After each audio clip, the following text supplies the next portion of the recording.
decision that you were like, we really want guests in studio as opposed to maybe having guests from wherever be on the show via Zoom or Skype?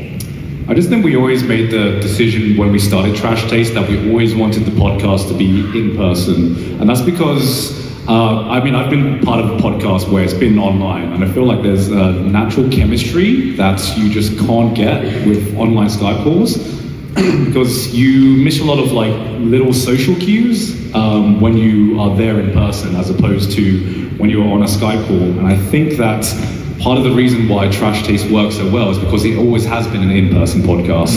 Yeah, there's like, it gets really awkward when you're in a really, really good conversation on a Skype podcast and then all of a sudden lag kicks in and then it just like ruins the flow of the conversation. Whereas if it's in person like this, you don't have that problem and you can just kind of ride on that momentum and, turn it into something hopefully people enjoy. So I feel that was always like our number one rule, I guess, when going into Trash Taste. Everything else just kind of came as it went, where we just did more and more episodes, and we were like, okay, yeah, we're kind of starting to get like a general flow or structure of the show.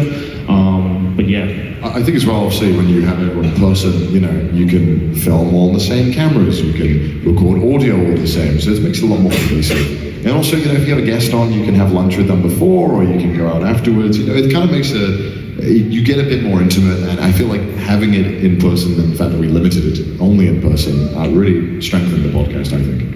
Also, calling these two out on their bad takes in person would be it's like much more satisfying than online. So that's the real reason. Arguments are a lot more fun in person. Yeah.